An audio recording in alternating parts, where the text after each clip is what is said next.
মানিকগঞ্জে ইরি বোরো আবাদের ভরা মৌসুমে চাহিদা অনুযায়ী ডিজেল না পাওয়ায় জমি চাষ ও সেচ দিতে পারছেন না কৃষকরা। এতে বোরো আবাদ ব্যাহত হওয়ার শঙ্কায় রয়েছেন তারা।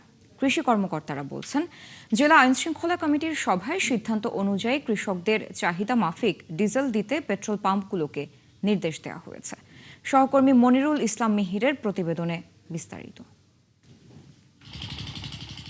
ইরি বোরো আবাদের এখন ভরা মৌসুম চলছে। কৃষক ব্যস্ত জমি চাষে। জমি চাষ দিতে ট্রাক্টর ও সেচ পাম্পগুলো চালাতে ডিজেল জরুরি, কিন্তু এলাকার দোকানগুলোতে ডিজেল না থাকায় ওইসব তেলের দোকান বন্ধ।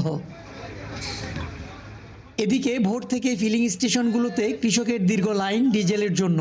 পাম্পগুলোতে চাহিদা অনুযায়ী ডিজেল না পাওয়ায় হতাশ তারা। চাহিদার অর্ধেক ডিজেলও পাচ্ছে না বলে অভিযোগ তাদের। খেতে পানি দিয়ে রাখছি মোটর দিয়ে কারেন্টে, কিন্তু খেতে ট্রাক্টর হাল বামু সে ট্রাক্টররা তেল পাচ্ছে না, তেলের জন্য ক্ষেত চাষ করতে পারতেছি না। পাহাড়ি লাগাই পাহাড়ি আছে, তেলের সংকটের জন্য আমরা ধান লাগাইতে পারতেছি না।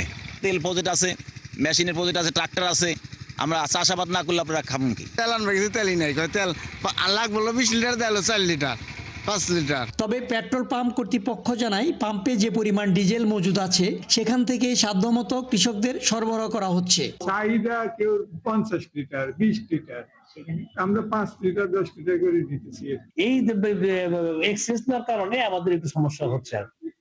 যা যেটুক দরকার রেগুলার সেটুক যদি নেয় তাহলে কোনো সমস্যা নাই, আমরা দিতে পারবো এবং দেশেরও কোনো সমস্যা হবে না। এদিকে কৃষি কর্মকর্তারা বলছেন, জেলায় মোট বোরো জমির এখন পর্যন্ত 60 ভাগ চাষাবাদ হয়েছে। বাকি জমিতে চাষাবাদের জন্য কৃষকদের চাহিদা মাফিক ডিজেল দিতে পাম্পগুলোকে প্রশাসনিক নির্দেশ দেওয়া হয়েছে। প্রত্যেক পেট্রোল পাম্প কৃষকরা আসলে যেন তাদেরকে অগ্রাধিকার ভিত্তিতে ডিজেল দেওয়া হয়, যাতে করে কোনো অবস্থায় আমাদের এই বোরো আবাদ কোনো হ্যাম্পার না হয়। জেলায় এবছর 48,748 হেক্টর জমিতে বোরো আবাদের লক্ষ্যমাত্রা ধরা হয়েছে।